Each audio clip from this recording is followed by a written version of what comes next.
فقلت استغفروا ربكم إنه كان غفارا يرسل السماء عليكم مدرارا ويمددكم بأموال وبنين ويجعل لكم جنات ويجعل لكم أنهارا. إن الحمد لله نحمده ونستعينه ونستغفره ونعوذ بالله من شرور أنفسنا ومن سيئات أعمالنا من يهده الله فلا مضل له ومن يضلل فلا هادي له وأشهد أن لا إله إلا الله وحده لا شريك له وأشهد أن محمدا عبده ورسوله.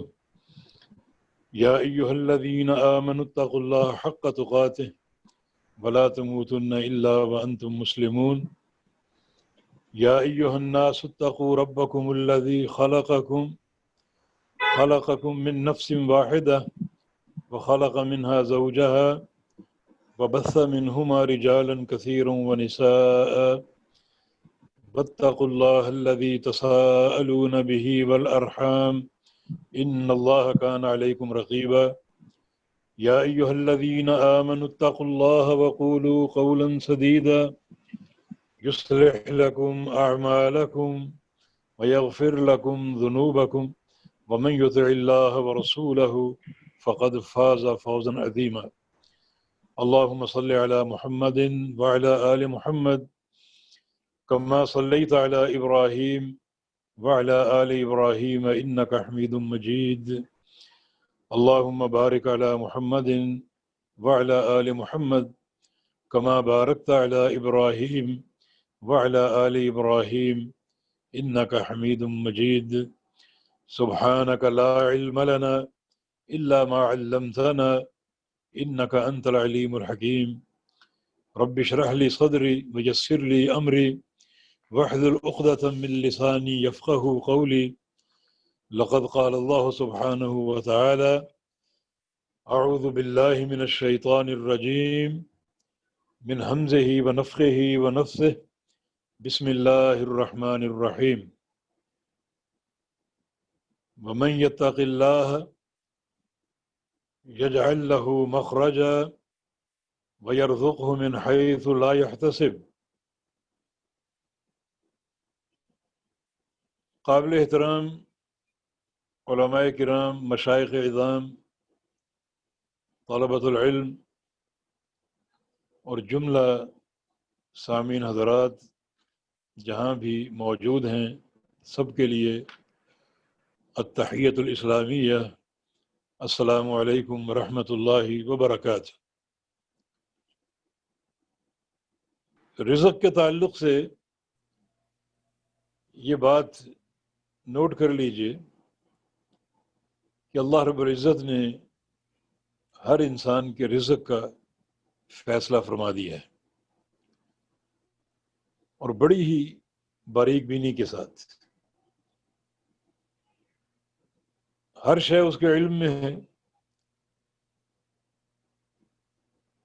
جہاں وہ یہ جانتا ہے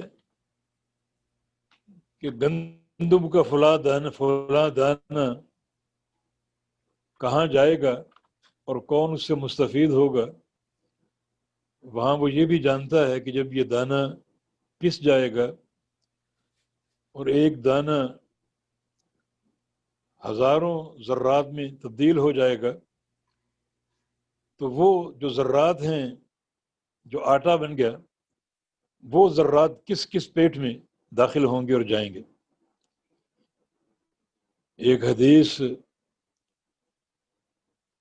شعب الایمان بہقی میں موجود ہے کہ ان اللہ قسم اخلاقکم کما قسم ارزاقکم، کہ اللہ رب العزت نے جس طرح آپ کی روزی تقسیم کی ہے، اسی طرح آپ کا دین بھی تقسیم کیا ہے۔ گویا رزق کی تقسیم اللہ تعالیٰ نے فرمائی، اسی طرح اخلاق ہے، دین ہے، عمل ہے، ایمان اور تقوی ہے، یہ تقسیم بھی خالق کائنات کی طرف سے ہے۔ جو بندہ اس نقطے کو سمجھ لے وہ عظیم الشان ہے۔ یہ پرابلم ہو رہی ہے۔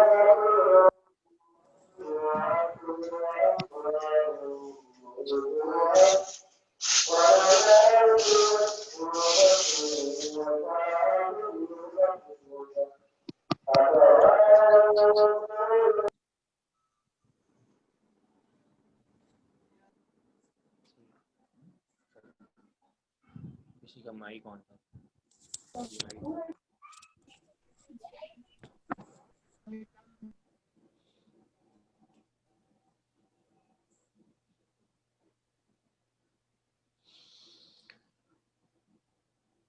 جو بندہ اس نقطے کو سمجھ لے وہ عظیم الشان ہے۔ ایک حدیث صحیح مسلم میں عبداللہ بن عمرو بن عاص رضی اللہ عنہما کی روایت سے ہے، آپ کا ارشاد گرامی قد افلح من اسلم ورزق کفافا وقنعه اللہ بما آتاہ۔ جو شخص اسلام قبول کر لے اور عقیدہ توحید کو اپنا لے اور اسے کافی رزق عطا کر دیا جائے جو اس کی زندگی کے تمام امور کی کفایت کر سکے، اور اللہ رب العزت نے جو اس کو دیا اس پر قناعت بھی دے دے، وہ زیادہ ہو کم ہو، اللہ تعالیٰ اس کو مقتنع کر دے اور اپنا قانع بندہ بنا دے، قناعت کرنے والا، تو قد افلح، وہ انسان یقیناً کامیاب ہے۔ یعنی فلاح کے لیے اسلام، عقیدہ توحید اور رزق جو کفایت کرنے والا ہو، اور اس رزق پر قناعت۔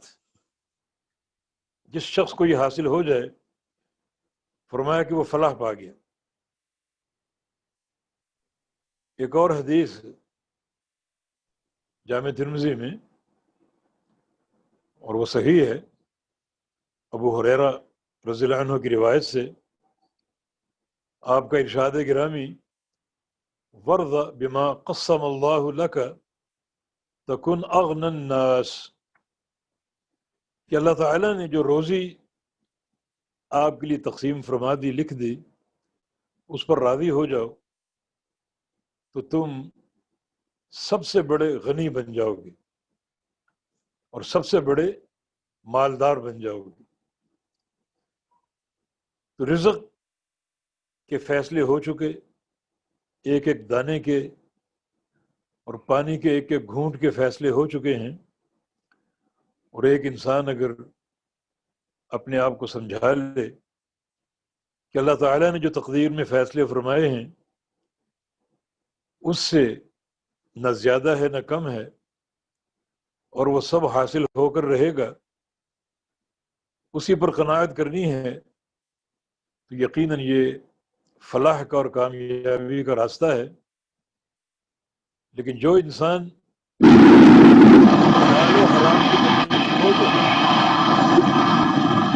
حلال و حرام کی تمیز کھو دے اور رزق کی تلاش میں اندھا ہو جائے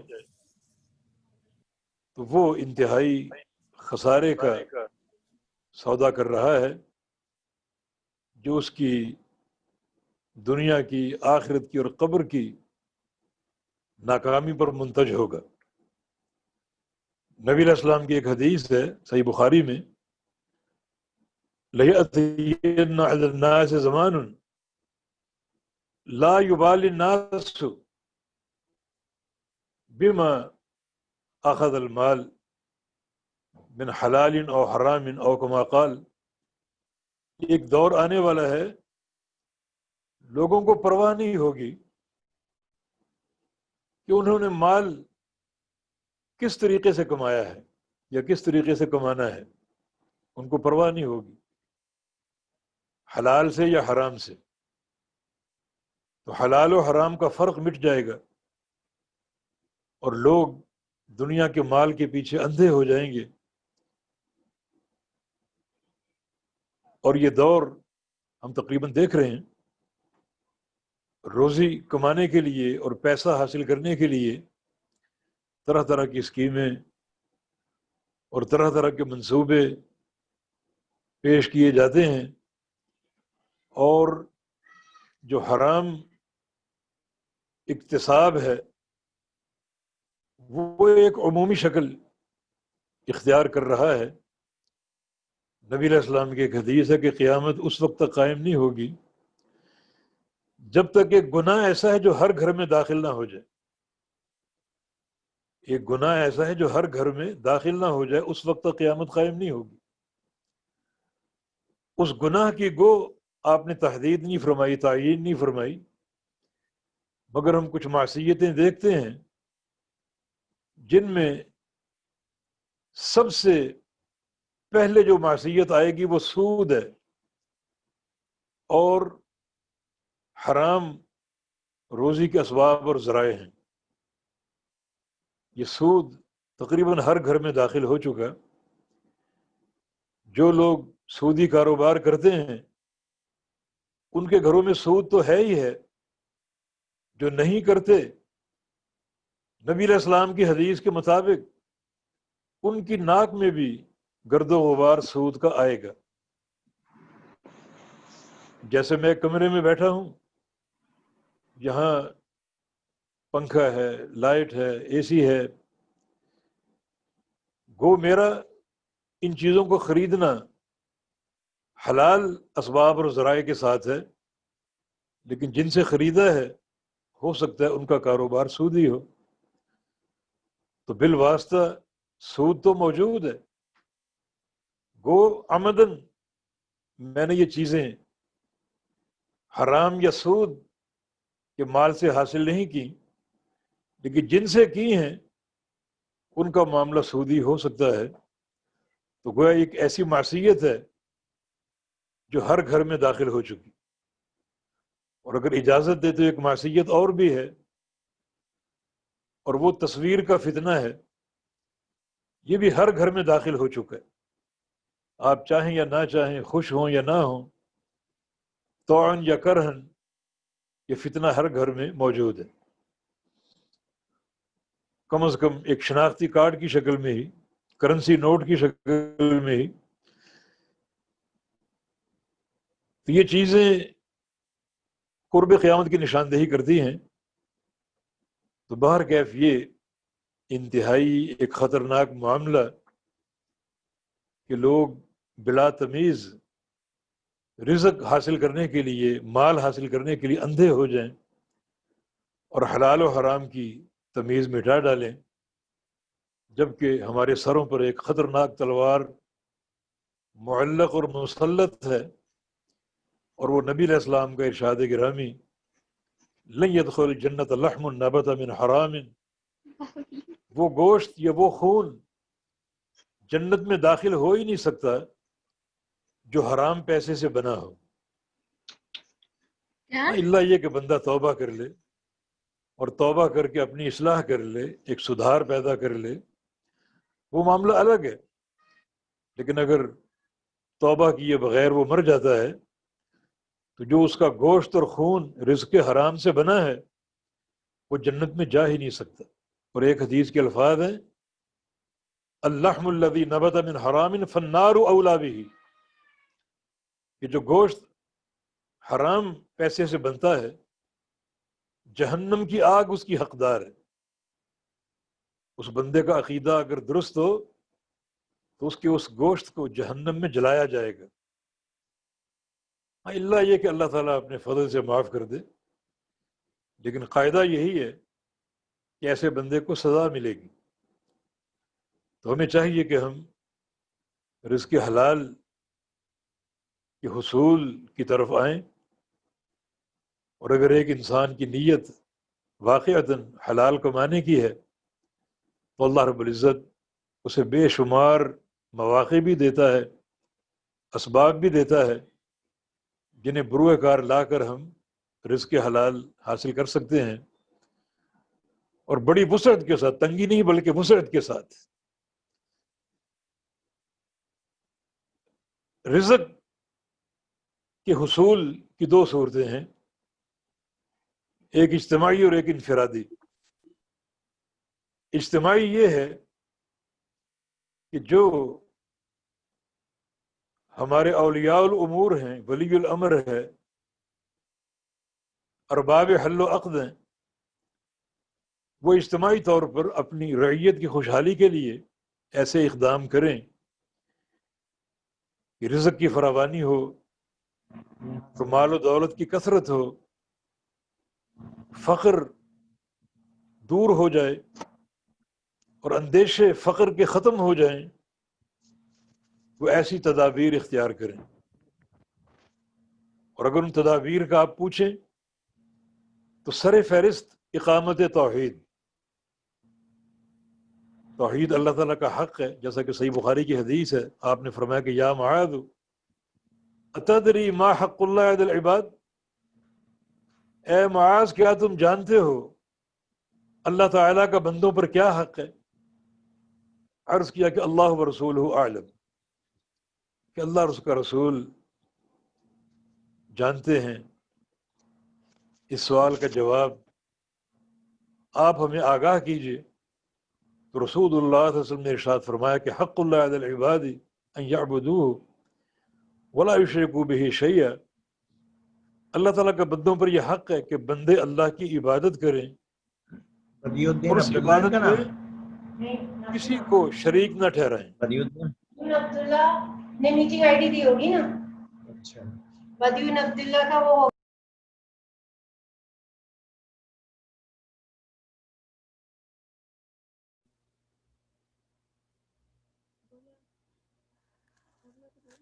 میں کیوں بولوں؟ وہ بول تو رہے ہیں۔ شیخ صاحب آپ کا مائک بند تو نہیں ہو گیا؟ آواز نہیں آ رہی ہے۔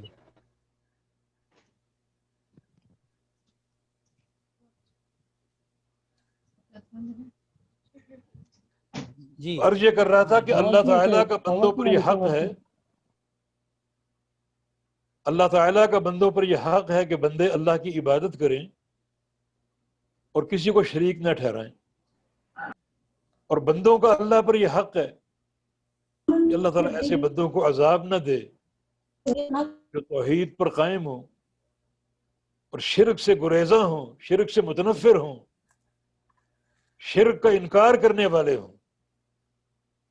تو ایسے بندوں کے لیے جنت ٹھکانہ ہے، اور یہ بات معلوم ہے کہ جنت اللہ کی سب سے قیمتی دولت اور نعمت ہے۔ لموضع صوت فی الجنہ خیر من الدنیا وما فیہا، کہ جنت کی ایک بالشت کی جگہ پوری دنیا سے قیمتی ہے۔ جب اس توحید کی برکت سے جنت جیسی نعمت عظمیٰ حاصل ہو سکتی ہے تو دنیا کی نعمتیں اس کے مقابلے میں انتہائی چھوٹی ہیں، حقیر ہیں، انتہائی پست ہیں، جن کا جنت سے کوئی مقابلہ نہیں ہے۔ پہلے پورا پیج دے دو۔ لَنَصِيفُهَا خَيْرٌ مِّنَ الدُّنْيَا وَمَا فِيهَا، ایک حدیث صحیح بخاری کی کہ جنت کی حور کا دوپٹہ پوری دنیا سے قیمتی ہے۔ تو اللہ تعالیٰ توحید کی برکت سے جب جنت جیسی عظیم نعمت عطا فرماتا ہے تو دنیا کی نعمتیں تو بہت چھوٹی ہیں، یقیناً وہ حاصل ہوں گی۔ تو عرض یہ کر رہا تھا کہ جلب رزق کا جو ایک اجتماعی پروگرام کامیابی سے تشکیل پا سکتا ہے وہ یہی ہے کہ جو ولی الامر ہے وہ پوری طرح اللہ کی توحید کو نافذ کرے، اس کو اللہ تعالیٰ کی توحید کا فہم ہو، توحید کا ادراک ہو اور اس کی تنفیذ کے لیے کوشاں ہو۔ ٹھیک ہے، تھوڑی دیر کے لگا۔ یقیناً یہ فہم اور یہ سعی اور یہ کوشش توحید کی تنفیذ کی، یہ وسیع رزق کی جو ہے وہ نشاندہی کرتا ہے، اور ایسے بندوں کا رزق انتہائی وسیع ہوگا، ایسی سلطنت اور مملکت اجتماعی طور پر وسعت رزق سے مالا مال ہوگی جس میں توحید کی تنفیذ ہو جو کہ اللہ تعالیٰ کا حق ہے۔ توحید اللہ کا حق ہے اور روزی کا حصول آپ کا حق ہے۔ تقسیم موجود ہے زمین اور آسمان کی. آسمان والے کا حق حق توحید ہے، اور زمین والوں کے حقوق رزق ہے، امن ہے، سلامتی ہے. تم آسمان والے کا حق پورا کر دو، توحید کا حق، تو اللہ تعالیٰ بھی تمہارے سارے حقوق پورے کر دے گا. احفظ اللہ یحفظ کا. اللہ تعالیٰ کی توحید اور اس کے دین کی حفاظت کرو، اللہ تعالیٰ آپ کی حفاظت کرے گا. آپ کی جان کی، آپ کے رزق کی، آپ کے اہل کی، آپ کے کاروبار کی، ہر شے کی حفاظت کرے گا. مگر شرط یہ ہے کہ تم اللہ تعالیٰ کی توحید اور اس کے دین کی حفاظت کرو. دیکھیں نبی علیہ السلام کی ایک حدیث ہے مسند احمد میں کہ حد یقام فی الارض خیر لهم من ان یمطروا 40 صباحا.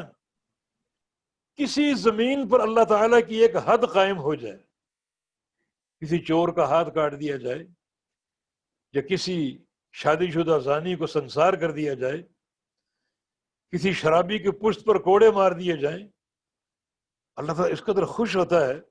یہ دین کی تنفیذ ہے نا، حدود اللہ کا نفاذ ہے نا، اس قدر راضی ہوتا ہے کہ اللہ تعالیٰ خوش ہو کر اس قوم کو اس قدر نوازتا ہے، عطا فرماتا ہے کہ زمین پر 40 دن رحمت کی بارش برسے تو اس بارش سے کیا ثمرات حاصل ہوں گے اور کیا نتائج حاصل ہوں گے.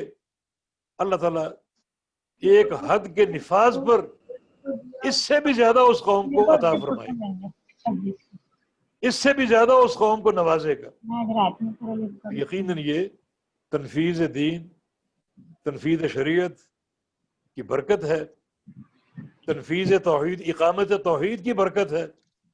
فَلْيَعْبُدُوا رَبَّ هَذَا الْبَيْتِ الَّذِي أَطْعَمَهُم مِّن جُوعٍ وَآمَنَهُم مِّن خَوْفٍ.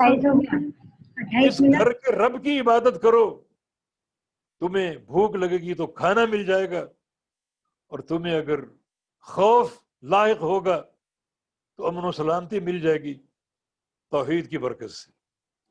اور نبی علیہ السلام کی ایک حدیث ہے وَمَا حَكَمُوا بِغَيْرِ مَا أَنزَلَ اللَّهِ إِلَّا فَشَا فِيهِمُ الْفَقْرَ. کہ جو قوم اللہ تعالیٰ کی شریعت سے ہٹ کر فیصلے کرے گی، جس قوم میں شریعت کا نفاذ نہ ہوگا، کتاب و سنت کی تنفیذ اور تطبیق نہ ہوگی، اللہ تعالیٰ اس قوم کو فقیر کر دے گا اور تلاش کر دے گا.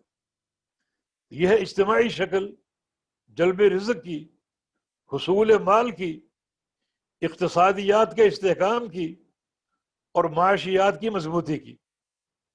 کہ وقت کا جو حاکم ہے وہ توحید کو قائم کرے، اللہ اور اس کے رسول کی شریعت کو نافذ کرے، تو پھر بڑی جو ہے وہ برکات حاصل ہوں گی. اللہ تعالیٰ کا فرمان ہے وَلَوْ أَنَّهُمْ أَقَامُوا التَّوْرَاةَ وَالْإِنْجِيلَ وَمَا أُنزِلَ إِلَيْهِمْ مِنْ رَبِّهِمْ لَأَكَلُوا مِنْ فَوْقِهِمْ وَمِنْ تَحْتِ أَرْجُلِهِمْ. اگر یہ لوگ تورات کو قائم کر دیں، انجیل کو قائم کر دیں، اور اللہ تعالیٰ کی وحی قرآن و حدیث کو قائم کر دیں، تو اوپر سے بھی کھائیں گے، نیچے سے بھی کھائیں گے، ہر طرف سے رزق اللہ تعالیٰ عطا فرمائے گا، اور یہ قوم مالا مال ہو جائے گی. یہ اجتماعی شکل ہے جو ایک بڑا قوی سبب ہے حصول رزق کا. علامہ ابن قیم رحمہ اللہ فرماتے ہیں کہ ایک تھیلی ملی بنو امیہ کے سامان سے، اس تھیلی میں کچھ بیج تھے، کچھ دانے تھے، اور باہر لکھا ہوا تھا کہ هذا الذي كان ينبت في زمان العدل.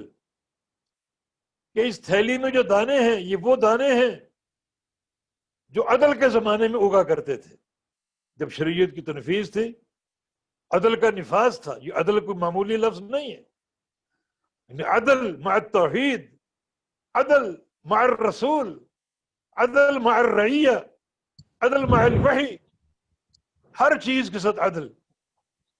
توحید کی تنفیذ میں عدل، اقامت دین میں عدل، رعیت کے ساتھ عدل. تو فرماتے ہیں کہ اس تھیلی پر لکھا تھا کہ یہ وہ دانے ہیں جو عدل کے دور میں اگا کرتے تھے، جب زمانے میں عدل قائم تھا، عدل کا رواج تھا. اس تھیلی کو کھولا گیا تو گندم کے دانے تھے جن کا سائز کھجور کی گٹھلی کے برابر تھا. یہ برکت کہاں سے ہے؟ یقیناً یہ وہ اجتماعی شکل ہے حصول رزق کی جو ان اسباب کی بنا پر عطا ہوتے ہیں کہ توحید کی تنفیذ ہو، اللہ اور اس کے رسول کے جو احکامات اور فرمودات ہیں ان کا نفاذ ہو، کتاب و سنت کی تطبیق ہو، یقیناً اللہ تعالی برکات سے مالا مال فرما دے گا اور وسیع رزق عطا فرمائے گا۔ باقی رہی دوسری شکل، انفرادی طور پہ حصول رزق کے اسباب، تو بہت سی اسباب ہیں۔ سر فرض عقیدے کی صحت، تعلق باللہ، اور بندہ توحید کی دولت سے مالا مال ہو تو اللہ تعالیٰ ایسے بندوں کو نوازتا ہے، رزق کی فراوانی عطا فرماتا ہے۔ اس کے علاوہ تقوی، اللہ تعالیٰ کا خوف، اللہ تعالیٰ کی خشیت۔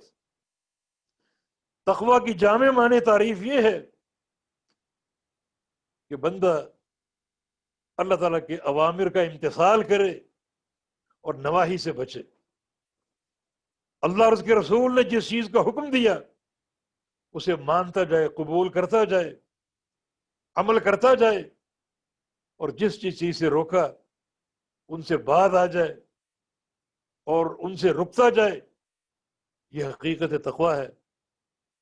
یا پھر جامع معنی یہ بھی ہو سکتا ہے کہ انسان کے سامنے کوئی معصیت آئے تو اس معصیت کے سامنے ایک ایسی دیوار آڑ بن جائے کہ جس کو عبور کرنا ممکن نہ ہو، اور وہ دیوار خشیت کی ہو، وہ دیوار تقوی کی دیوار، اللہ تعالیٰ کے خوف کی دیوار۔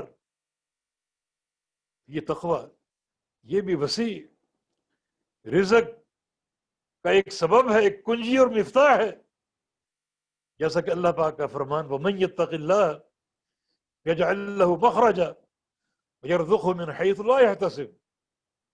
جو بندہ تقوی اختیار کر لے، اللہ تعالیٰ کی خشیت اور خوف اپنے دل میں بٹھا لے، اور اس کا ظاہر و باطن تقوی کے نور سے منور ہو جائے، تو اللہ رب العزت بہت سی نعمتوں کے ساتھ یہ دو چیزیں عطا فرمائے گا۔ یجعل لہ مخرجا، ایک ہر تنگی سے نکلنے کا راستہ عطا فرمائے گا۔ کوئی پریشانی لاحق ہو اور کوئی تنگی انسان پر حملہ آور ہو، لیکن وہ تقوی اختیار کر لے تو اللہ تعالیٰ مخرج عطا فرمائے گا، نکلنے کا راستہ عطا فرمائے گا۔ جیسا کہ امیر المومنین عمر بن خطاب رضی اللہ عنہ فرمایا کرتے تھے کہ لو كانت السماوات والارض رتقا على عبد فاتق اللہ لجعل له مخرجا۔ اگر یہ ساتوں آسمان اور ساتوں زمینیں ملا کر ایک بندے کے سر پہ کھڑی کر دی جائیں، قائم کر دی جائیں، مسلط کر دی جائیں، اور وہ بندہ وہاں بھی تقوی کا مظاہرہ کرے، متقی بنا رہے، تو اللہ تعالیٰ آسمانوں اور زمینوں کے پیٹ کو چاک کر کے اسے مخرج مہیا کر دے گا۔ اس کا وعدہ ہے کہ من یتق اللہ یجعل لہ مخرجا، کہ جو اللہ سے ڈرے گا اللہ اس کو مخرج عطا فرمائے گا اور نکلنے کا راستہ عطا فرمائے گا۔ اور دوسرا جو فائدہ تقوی کا، وَيَرْزُقْهُ مِنْ حَيْثُ لَا يَحْتَسِبُ، اللہ تعالیٰ ایسے مقام سے روزی دے گا کہ جہاں انسان کا وہم و گمان بھی نہ ہو، بندے کی سوچ سے بڑھ کر ایسے مقام سے وافر رزق عطا فرمائے گا کہ جہاں بندے کا وہم و گمان بھی نہ ہو، اس کی توقع بھی نہ ہو، اور اس کے تصور میں یہ بات نہ ہو کہ یہاں سے رزق حاصل ہو سکتا ہے، تو اللہ تعالیٰ ایسے مقام سے اس کو روزی عطا فرمائے گا۔ تو تقوی، اللہ تعالیٰ کی خشیت، اللہ کا خوف، یقیناً یہ وسیع رزق کی ایک مفتاح اور کنجی ہے۔ رضی اللہ عنہم ورضوا عنہ ذالک لمن خشی ربہ، اللہ ان سے راضی اور وہ اللہ سے راضی، اور یہ مقام رضا ان لوگوں کے لیے ہے جو اللہ سے ڈر جائیں اور جن کے دل میں اللہ کا خوف آ جائے، تقوی اور پرہیزگاری آ جائے۔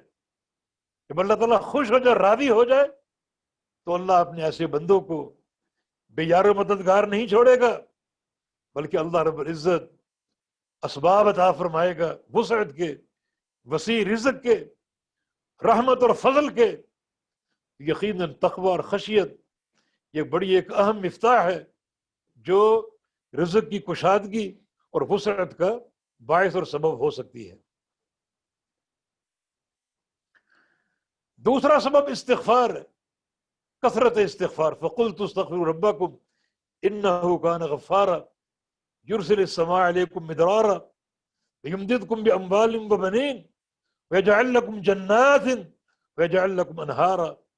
نوح علیہ السلام کی دعوت کہ اے میری قوم استغفار کر لو، اللہ رب العزت تمہیں رزق کے خزانے عطا فرمائے گا، پانی مہیا کرے گا، باغات عطا فرمائے گا، مال کی وسعت دے گا، اولاد عطا فرمائے گا، جو بھی تمہیں چاہیے، اولاد چاہیے، مال کی فراوانی چاہیے، بارش چاہیے، قحط سالی کا ازالہ چاہیے، باغات چاہیے، تو تم استغفار کرو۔ کثرت استغفار سے اللہ رب العزت تمہیں یہ ساری نعمتیں عطا فرمائے گا۔ اور پھر استغفار انہ کان غفارا، سب سے بڑا فائدہ کہ گناہ بخشے جائیں گے۔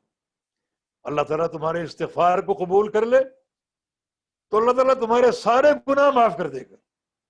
التائب من الذنب کمن لا ذنب لہ، جو گناہوں سے توبہ کر لے، استغفار کر لے، اس کی مثال ایسے انسان کی ہے جس نے گناہ کیا ہی نہ ہو۔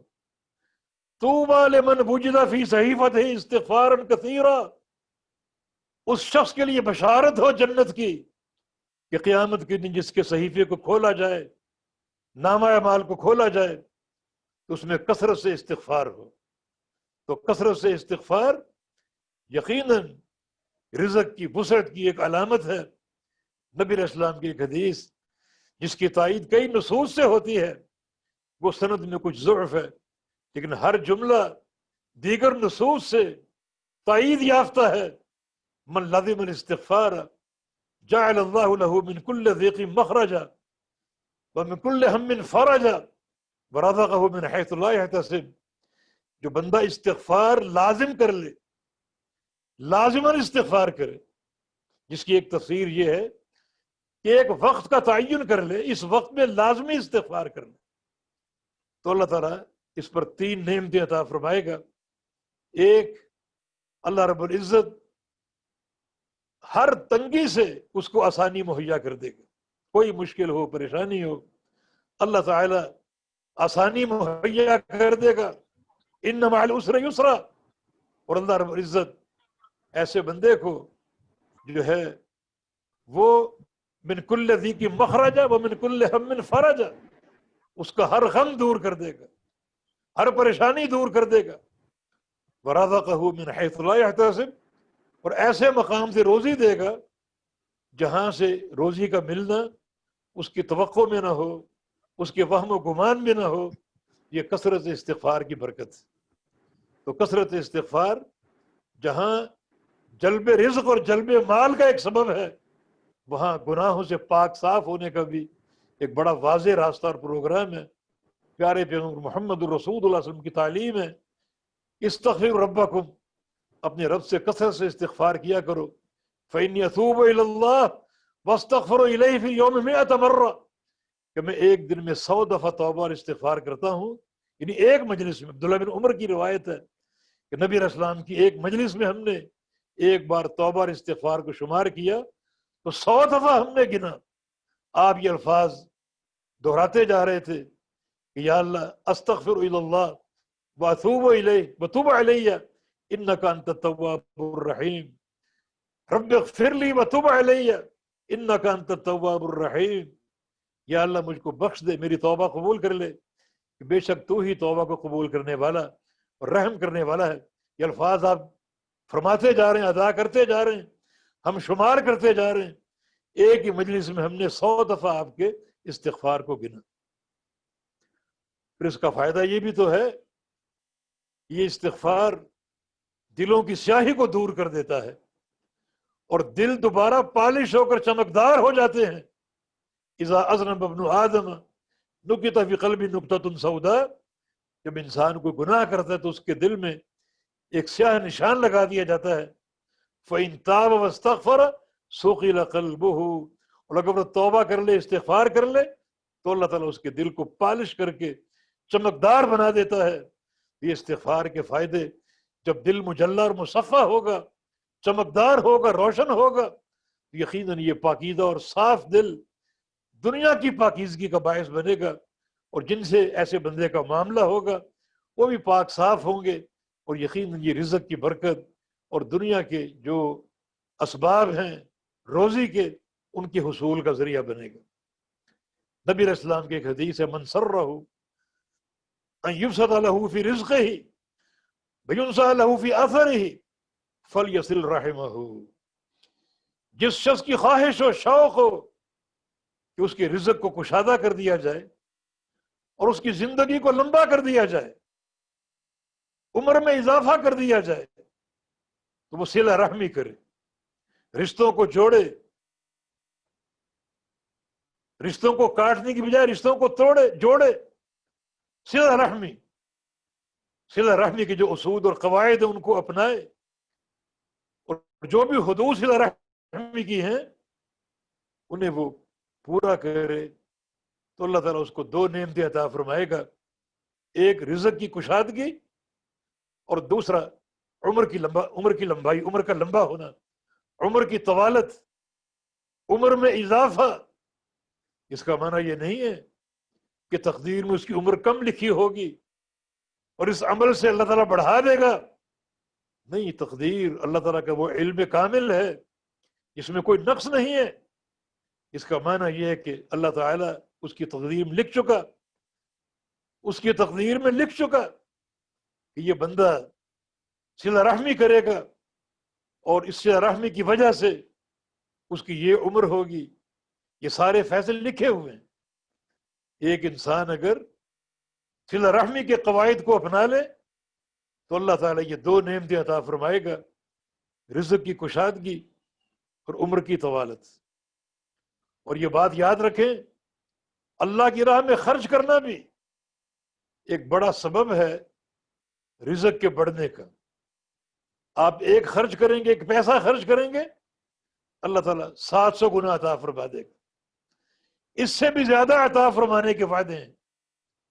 قرآن حکیم نے یہ نقطہ ایک مثال سے سمجھایا، فرمایا کہ مثل الذین ينفقون فی سبیل اللہ کمثل حبۃ انبتت 7 سنابل فی کل سنبلۃ 100 حبۃ واللہ یضاعف لمن یشاء، کہ جو لوگ اللہ کی راہ میں مال خرچ کرتے ہیں ان کی مثال سمجھو جیسے ایک دانہ آپ نے زمین میں بو دیا، اور وہ دانہ جب زمین سے نکلا 7 سٹے برآمد ہوئے، 7 خوشے برآمد ہوئے، ہر سٹے میں 100 دانے ہیں، تو مجموعی تعداد 700 ہوگی۔ آپ نے ایک بیج بویا تھا اور اللہ تعالیٰ نے آپ کو 700 دانے عطا فرما دی، ایک دانے کے بدلے 700 دانے، اور فرمایا کہ واللہ یضاعف لمن یشاء، اللہ تعالیٰ جس کے لیے چاہے اس کے لیے اور بڑھا کے دے دے۔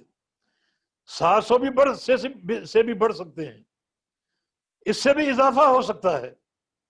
اللہ تعالیٰ اضافہ کرنے والا، واللہ واسع علیم، اللہ تعالیٰ واسع ہے اور علیم ہے، وسیع خزانہ والا، وسیع عطا والا اور جاننے والا، اپنے بندوں کو بہتر جانتا ہے اور جان کر ان کو وسعت اور رزق کی کشادگی عطا فرماتا ہے، اس کا ہر فیصلہ حکیمانہ ہے۔ تو یہ انفاق فی سبیل اللہ کی ایک مثال دے کر وعدے کیا گیا، فرمایا کہ وما انفقتم من شیء فهو یخلفہ، تم جو بھی خرچ کرو گے تمہیں اللہ تعالیٰ وہ عطا فرما دے گا، اس سے بڑھا کے عطا فرما دے گا۔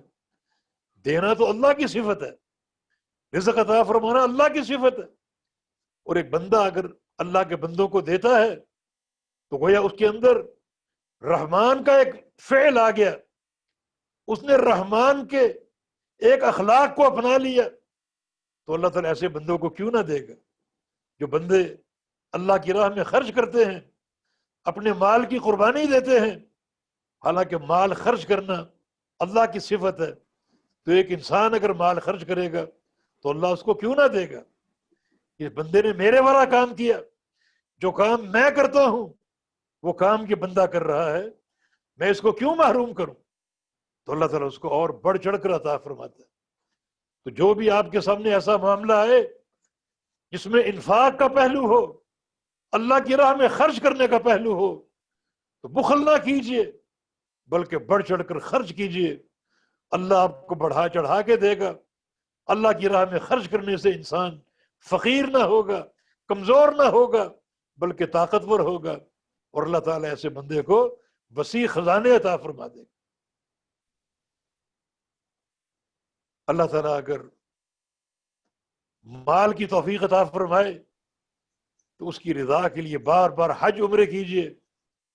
نبی علیہ السلام کی حدیث ہے تابعوا بین الحج والعمرہ فإنہما ينفیان الفقر والذنوب کما ينفی الکیر خبث الحدید والذہب والفضہ۔ مسند احمد کی حدیث کہ بار بار حج عمرے کرو، کبھی حج کے لیے جاؤ کبھی عمرے کے لیے جاؤ، بار بار عمرے کرو، بار بار حج کرو، کیونکہ کثرت سے حج عمرے کرنا اس کے دو فائدے ہیں۔ فإنہما ينفیان الفقر، ان سے فقر مٹ جاتا ہے، تنگ دستی ختم ہو جاتی ہے، والذنوب، اور گناہ بھی۔ حج عمرہ کرنے سے دو فائدے حاصل ہوں گے، دو چیزوں کی نفی ہوگی، ایک فقر کی، دوسرا گناہوں کی۔ اور آپ نے مثال دے کر اس نقطے کو واضح کیا، جیسے بھٹی میں لوہا ڈال دیا جائے، چاندی یا سونا ڈال دیا جائے تو وہ آگ کھوٹ کو دور کر دیتی ہے اور وہ لوہا، چاندی یا سونا بالکل خالص ہو جاتے ہیں۔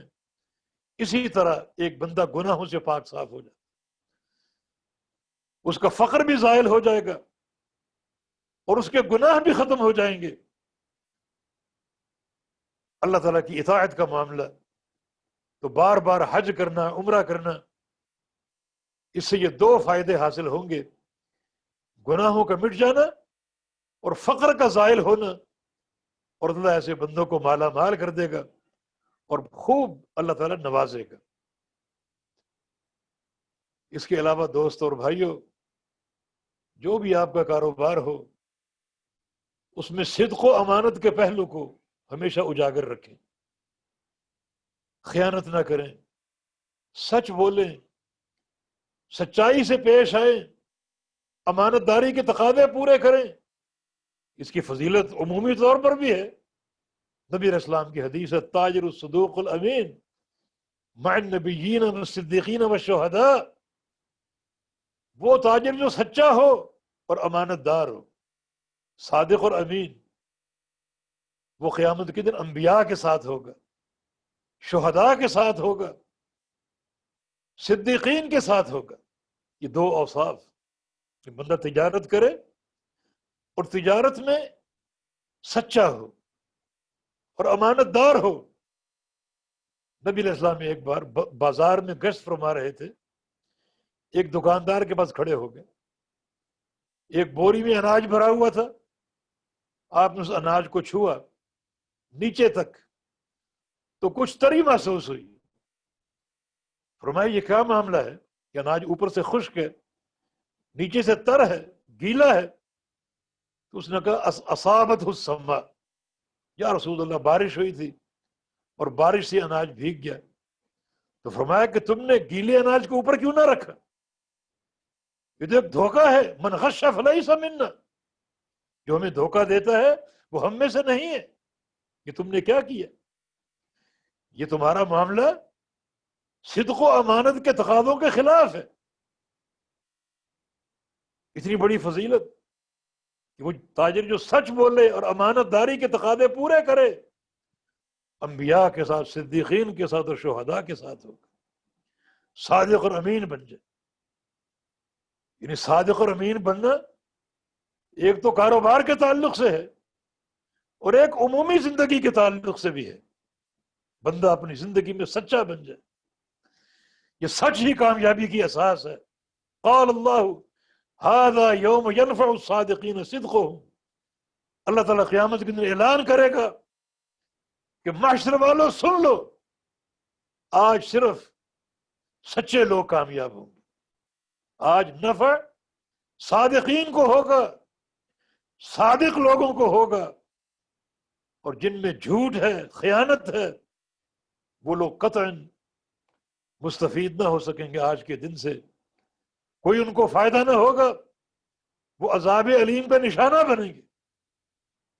تو عمومی طور پر صادق بننا، امین بننا مشکل کام ہے۔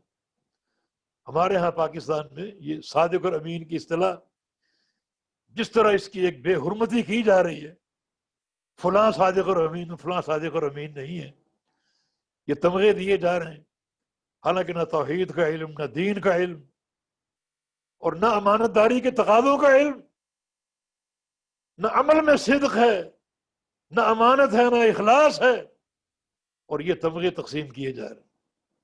ایسے ایسے وزراء کو صادق اور امین قرار دیا جاتا ہے جنہیں سورہ اخلاص تک نہیں آتی، قل هو اللہ احد پوری نہیں پڑھ پاتے، حالانکہ صدق اور امانت کا پہلا تعلق اللہ رب العزت کی ذات کے ساتھ۔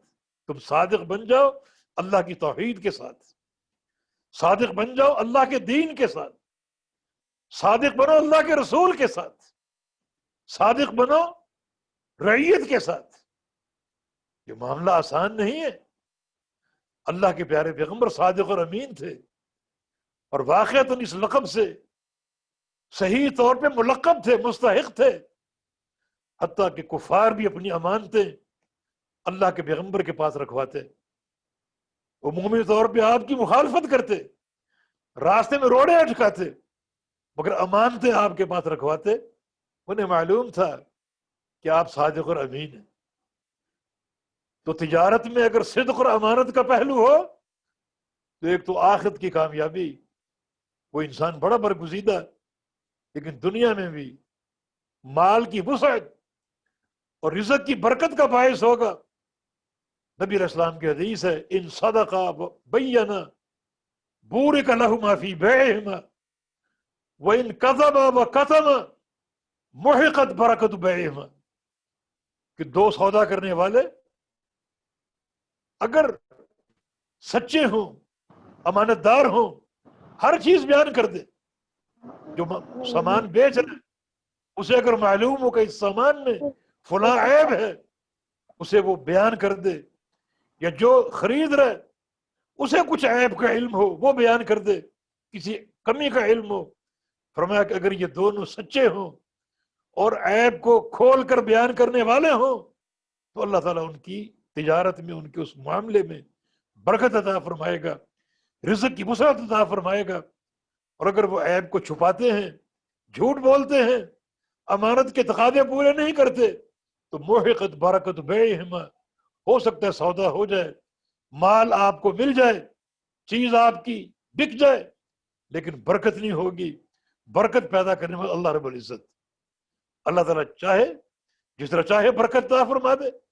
نبی علیہ السلام کی ایک حدیث ہے، اگر آپ کھانا کھا رہے ہو، آپ کے سامنے ڈھیر گوشت کا لگا ہو، عمدہ خوراک کا ہو، اگر ایک لقمہ آپ کا نیچے گر جائے، اسے اٹھا کر صاف کر کے کھا لو، ممکن ہے اس کھانے کی ساری برکت اس لقمے کے اندر۔ تو برکت تو اللہ نے پیدا کرنی، برکت آپ کے ہاتھ میں نہیں ہے۔ یقیناً اللہ تعالیٰ کی حدود کو پورا کریں گے تو برکت حاصل ہوگی۔ اور پھر میرے دوستوں اور بھائیوں، رزق کے حصول میں توکل کا ایک بڑا عمل دخل ہے۔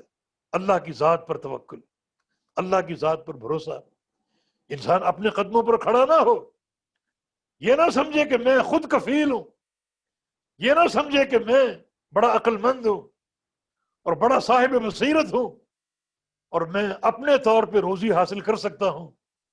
نہیں، تمام اسباب اللہ تعالیٰ کے عطا کردہ ہیں، اسی کی ذات پر توکل اور بھروسہ ہے۔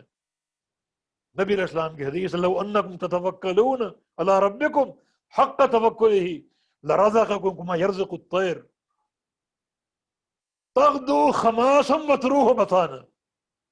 اگر تم لوگ صحیح معنی میں اللہ پر توکل کر لو تو اللہ تمہیں روزی دے پرندے کی طرح، جیسے پرندے کو دیتا ہے، صبح اپنے گھونسلے سے نکلتا ہے اور بالکل خالی پیٹ ہوتا ہے، اور شام کو لوٹتا ہے پیٹ بھرا ہوتا ہے۔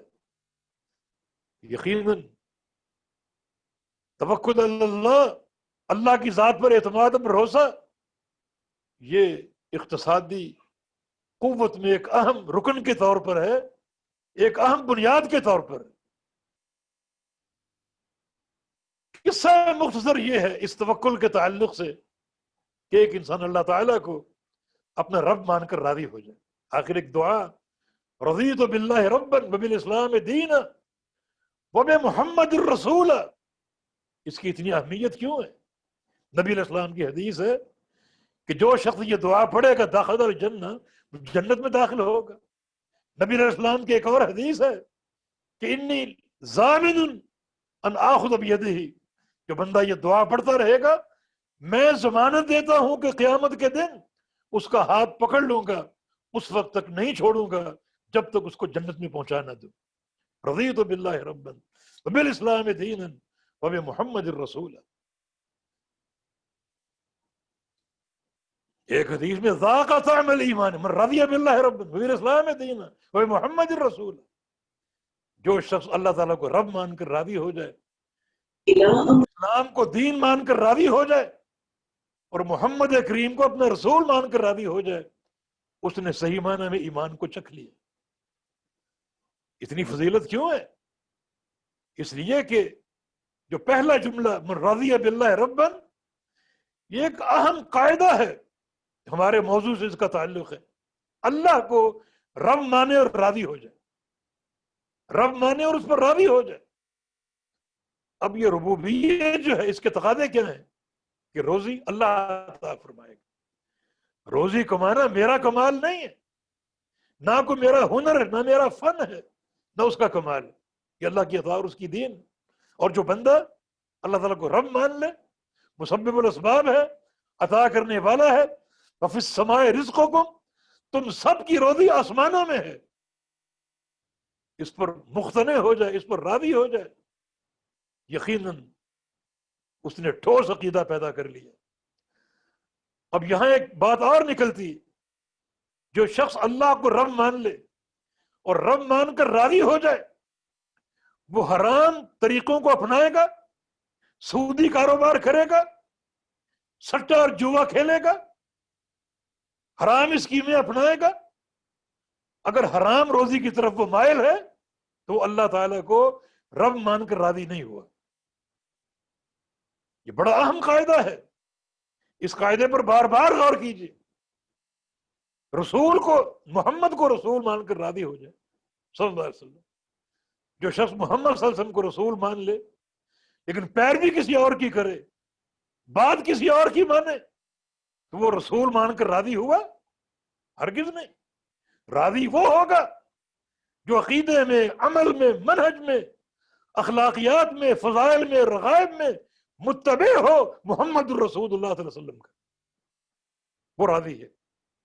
اور جو آپ سے خالی محبت کا دعویٰ کرتا ہے، بات کسی اور کی مانتا ہے، تو وہ آپ کو رسول مان کر راضی نہیں ہے۔ یہ ایک الگ تفصیلی موضوع ہے۔ یہ تو عرض یہ کر رہا ہوں کہ رزق حلال، اس کی جو ایک اساس ہے وہ توحید ربوبیت اور اللہ تعالیٰ کو رب مان کر راضی ہونا۔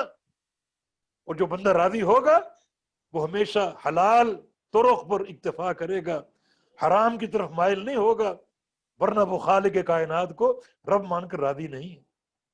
میں بڑا اختصار سے اس موضوع کو سمیٹ رہا ہوں، باتیں بہت اگر پھیلا دی جائیں ہو سکے پوری رات گزر جائے۔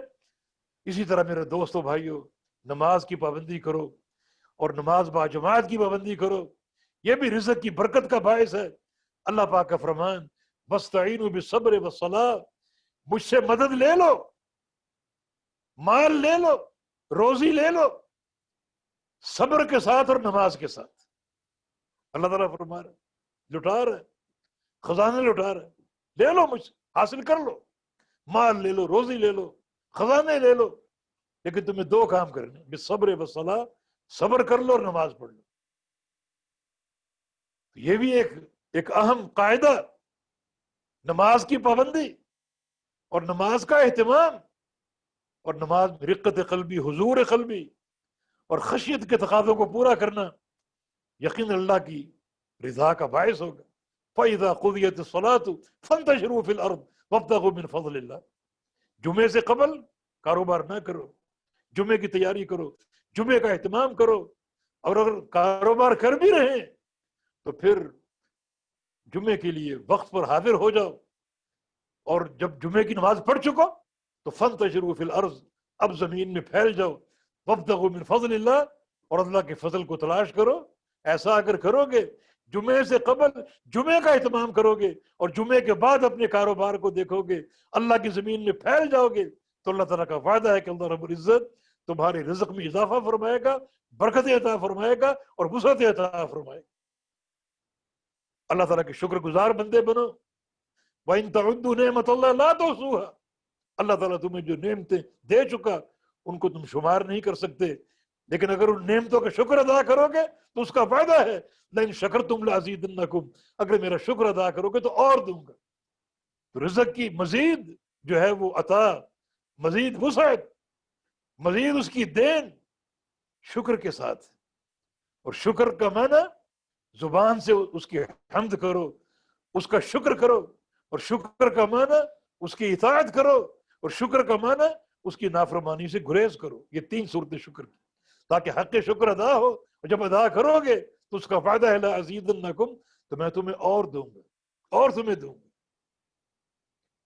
نبی علیہ السلام کی ایک حدیث ہے الناکح الذی یرید العفاف، یعنی تین بندوں سے اللہ تعالیٰ نے رزق کا وعدہ کیا، ان میں سے ایک وہ نوجوان ہے جو عفاف، عفت اور پاک دامنی قائم رکھنے کے لیے نکاح کرے، شادی کرے تاکہ میں کوئی غلط کام نہ کر سکوں، اپنے عفاف کی حفاظت کروں، پاک دامنی کو قائم رکھوں، اور تقوی اور طہارت کے تقاضے کو پورا کروں۔ تو فرمایا کہ الناکح الذی یرید العفاف، اللہ تعالیٰ کا حق ہے کہ اللہ ایسے بندوں کی مدد کرے، یہ اس کا فائدہ ہے۔ تو الناکح الذی یرید العفاف، وہ نوجوان جس کے دل میں عفاف کا جذبہ ہو اور پاک دامنی عفت کا پروگرام ہو، اور اس کی خاطر وہ نکاح کرے، تو اللہ تعالیٰ کا وعدہ ہے کہ ایسے نوجوان کا فقر ہوگا، اس کو ہم زائل کر دیں گے، اس کو مالا مال کر دیں گے، یہ اس کا فائدہ ہے۔ جیسے اللہ تعالیٰ نے جلیبیب کو مالا مال کر دیا، ایک معمولی سبزی فروش چھوٹے قد کا بندہ تھا، نبی علیہ السلام سے نکاح کی خواہش کی، آپ نے ایک انصار گھرانے میں بھیجا، قصہ طویل ہے، شادی ہو گئی، نکاح ہو گیا، حالانکہ بچی کے والدین نے انکار کر دیا تھا، لیکن بچی نے کہا کہ میرے ابا، اپنے ماں باپ سے کہا کہ آپ یہ نہ دیکھیں کہ جلیبیب کیسا ہے، یہ دیکھیں کہ جلیبیب کو بھیجا کس نے ہے، بھیجنے والے محمد الرسول اللہ صلی اللہ علیہ وسلم، رضیت لنفسی ما رضی لی رسول اللہ صلی اللہ علیہ وسلم، میں نے اپنے لیے قبول کر لیا جس کو اللہ کے نبی نے میرے لیے پسند کیا، نکاح ہو گیا۔ نوجوان کا جذبہ عفاف کا، عفت اور پرہیزگاری کا، پاک دامنی کا، اور اس پاکیزہ صالحہ خاتون کا جذبہ اللہ کے پیغمبر کی اتباع کا، دو جذبے ساتھ مل گئے۔ انس بن مالک کا قول ہے جلیبیب جلدی شہید ہو گیا میدان جنگ میں، 7 کفار کو مارا اور پھر وہ جام شہادت نوش کر گیا، چھوٹے قد کا تھا، اللہ کے پیارے پیغمبر نے اپنے 2 ہاتھوں میں لے کر اس کو قبر میں اتارا۔ انس بن مالک کا قول ہے کہ بیت جلیبیب من انفق البیوت فی المدینہ، کہ مدینے میں ہم نے یہ دور دیکھا کہ جلیبیب کا گھرانہ مدینہ میں سب سے زیادہ مال خرچ کرنے والا گھرانہ تھا، اللہ نے مالا مال کر دی۔ تو اللہ تعالیٰ کا فائدہ ہے کہ وہ نوجوان جو عفت کے پروگرام کے تحت اپنی پاک دامنی قائم رکھنے کے لیے نکاح کرتا ہے، تو اللہ تعالیٰ کا وعدہ ہے کہ ایسے نوجوان کو ضرور رزق کی کشادگی دے گا اور مالا مال فرمائے گا۔ کاروبار کے لیے جلدی روانہ ہونا، التبکیر، نبی علیہ السلام کی حدیث ہے کہ برکت جو ہے وہ جلدی نکلنے میں، گھروں سے جلدی نکلنے میں۔ میری امت کے لیے برکت لکھی گئی ہے کہ وہ صبح کو جلدی روانہ ہو اپنے کام کاج کے لیے۔ یہ تبکیر جو ہے یہ بھی رزق کی وسعت کی ایک علامت ہے کثرت ذکر ہو، ذکر سے بھی اللہ تعالیٰ بندے سے راضی بھی ہوگا، رزق کے خزانہ بھی عطا فرمائے گا۔ اللہم بارک لی امتی فی بکورہا، اللہ کے پیغمبر کی حدیث کہ یا اللہ میری امت میں برکتیں دے صبح کو نکلنے میں، جو صبح جلدی نکلتے ہیں اپنے کاروبار کے لیے، اپنے کام کاج کے لیے، یا اللہ اس عمل میں برکتیں بھر دے اور ان کو اس عمل کی برکت سے رزق کی وسعت جو ہے وہ عطا فرما دے۔ ساتھ ساتھ دعائیں کیجیے، ادعونی استجب لکم، دعائیں کرو میں قبول کروں گا، میں دعائیں قبول کروں گا۔ اور یقیناً ایک بندہ اگر رزق کی کشادگی کی دعا کرتا ہے، وسع لی فی رزقی وسع لی فی مالی، تو یقیناً اللہ تعالیٰ قبول کرے گا۔ نبی علیہ السلام کی ایک دعا جس میں رزق کی وسعت اور کشادگی طلب کی گئی، اور یہ یعنی تقوی کے خلاف نہیں ہے، یہ تقوی کے خلاف نہیں ہے، بلکہ یہ ایک بندہ اقتصادی اعتبار سے مضبوط ہو، اللہ کی راہ میں خرچ کرے، ہاتھ پھیلانے سے بچ جائے اور کسی بندے کا اور مخلوق کا محتاج نہ ہو، یقیناً اس کے لیے یہ چیز ایک شرف اور برکت کا باعث ہوگی۔ اور پیارے پیغمبر صلی اللہ علیہ وسلم اللہم انی اسألک علما نافعا وعملا متقبلا ورزقا طیبا واسعا، یا اللہ مجھ کو علم نافع عطا فرما دے، عمل صالح عطا فرما دے، اور اچھا حلال رزق، طیب رزق عطا فرما دے، طیب رزق عطا فرما دے۔ طیب رزق اگر ہوگا تو اللہ تعالیٰ راضی بھی ہوگا، بندے کی نیکیاں قبول کرے گا۔ اور بعض اوقات ایک انسان کا رزق تو ہوتا ہے مگر طیب نہیں بلکہ خبیث ہے۔ طبرانی اوسط میں ایک حدیث میں نے پڑھی جس کا مفہوم یہ ہے کہ ایک بندہ حج کے لیے نکلے، اپنی سواری پر سوار ہو جائے، لبیک اللہم لبیک کہے تو فرشتے جواب دیتے ہیں، وہ بندہ وہ ہے جو اپنے گھر سے نکلا بنفقۃ طیبہ، حلال مال لے کر، سواری بھی حلال ہے، نفقہ بھی حلال ہے، اور اس کا کھانا پینا بھی حلال ہے۔ فرشتے جواب دیتے ہیں لبیک و سعدیک، کہ تیری حاضری قبول ہے، تیری حاضری کی سعادت لکھ دی گئی ہے، اور ساتھ ساتھ حج مبرور، حج مبرور کی بشارت دیتے ہیں کہ اس نفقہ طیبہ کی بنا پر تمہارا حج مبرور ہوگا۔ اور بندے کا نفقہ اگر خبیث ہے، کمائی اگر حرام کی ہے، سواری اگر حرام کی ہے، وہ لاکھ لبیک اللہم لبیک کہے، فرشتے کہیں گے لا لبیک ولا سعدیک، نہ تیری حاضری قبول ہے اور نہ تیری اس حاضری میں سعادت کا کوئی پہلو ہے، تیرا حج بھی مردود ہے اور تیری دعائیں بھی مردود ہیں۔ نبی علیہ السلام نے ایک حدیث میں اس بندے کا ذکر کیا، رجل یطیل السفر اشعث اغبر، لمبا سفر کرتا ہے، اس کا سر خاک آلود ہے، اس کے پاؤں گرد و غبار سے اٹے پڑے ہیں، اور وہ یمد یدیہ، اپنے ہاتھوں کو پھیلائے ہوئے ہے، یا رب کہہ رہے، اور فرشتے ہر دعا پر کہتے ہیں مطعمہ حرام ملبسہ حرام وغذی بالحرام فانى يستجاب له، کہ تیرا کھانا حرام کا، تیرا پینا حرام کا، تیرا لباس حرام کا، تیری غذا اور خوراک حرام کی، تیرا حج اور تیری دعائیں کہاں قبول ہو؟ حالانکہ مسافر کی دعا قبول ہوتی ہے، اور یطیل السفر، لمبا سفر کر کے گیا، اس کی دعا قبول نہیں ہو رہی۔ اشعث اغبر، یعنی یہ جو بیان کیا نبی علیہ السلام نے، سر خاک آلود ہے، پاؤں خاک آلود ہے، مانا اس کا دعا میں مستغرق ہے کہ اس کو اپنی حیت کی ہوش ہی نہیں ہے، نہ سر کی ہوش ہے کہ خاک آلود ہوں، نہ پاؤں کی ہوش ہے کہ خاک آلود ہوں، بس دعا کی فکر ہے، لیکن اس کی دعا قابل قبول نہیں کیونکہ روزی حرام کی۔ اسی طرح یمد یدیہ، ہاتھوں کو پھیلائے ہوئے ہے، حالانکہ نبی علیہ السلام کی حدیث موجود ہے کہ اللہ تعالیٰ فرماتا ہے کہ میرا بندہ دو ہاتھ پھیلا دے تو اس کو خالی لوٹاتے مجھے شرم آتی کہ میں ان کو خالی لوٹاؤں، ان کو صفر واپس کر دوں، شرم آتی مجھے، مگر یہ بندہ ہاتھوں کو دراز کیے ہوئے عرفات کے میدان میں جو کہ قبولیت کی گھڑی ہے، اللہ تعالیٰ نزول فرماتا ہے، جو ہے وہ اپنے بندوں کے قریب آ جاتا ہے، مگر اس کی دعا قابل قبول نہیں، روزی حرام کی، کھانا پینا حرام کا۔ تو اللہ کے بندو، اسباب رزق جو شریعت نے فراہم کیے انہیں اختیار کیجئے، اللہ رب العزت رزق حلال کے وافر خزانے عطا فرمائے گا، اس کے وعدے ہیں، لیکن حلال ذرائع ہوں، حلال اسباب ہوں، حرام اسباب سے بچیے۔ حقیقی تقوی اور زہد یہی ہے۔ آخر میں بات ختم کرتا ہوں قاضی ابو یوسف کے قول سے، ان سے کسی نے پوچھا کہ آپ نے کتاب الزہد نہیں لکھی، زہد کے موضوع پر کتاب نہیں لکھی، بہت سے محدثین نے لکھی، جیسے عبداللہ بن مبارک، ان کی کتاب الزہد ہے، اور بہت سے علماء نے کتاب الزہد لکھی ہے، آپ نے زہد کے موضوع پر کتاب نہیں لکھی ہے، فرمایا کہ لکھی ہے۔ پوچھا کہ کہاں ہے وہ، کیا کتاب، کیا نام ہے اس کا؟ کہا کہ اس کتاب کا نام ہے کتاب البیوع، سودے، تجارت۔ حلال تجارت ہو تو یہ حقیقی زہد ہے، یہ حقیقی تقوی ہے۔ تو میں نے لکھی ہے کتاب، یہ بیوع کی، تجارت کی، حلال اسباب رزق کی کتاب لکھی ہے میں نے، شریعت کے مطابق کاروبار کرنے کی کتاب لکھی ہے، اور یہ حقیقی زہد ہے، یہ حقیقی تقوی ہے۔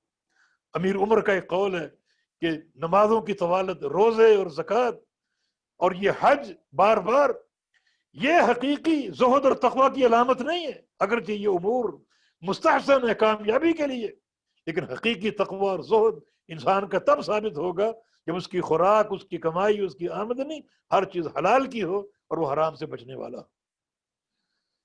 اللہ تعالیٰ ہم کو رزق حلال عطا فرمائے، رزق حلال کی سعی ان اسباب کی روشنی میں جو شریعت نے بیان کی اللہ پاک عطا فرما دے، ہر شر سے محفوظ رکھے، حرام سے محفوظ رکھے، اور اگر آج تک کوئی حرام کی طرف میلان ہوا تو اللہ تعالیٰ سے توبہ جو ہے وہ کریں۔ اللہ تعالیٰ توبۃ النصوح کی توفیق عطا فرما دے اور اس پروگرام کو قبول فرما لے۔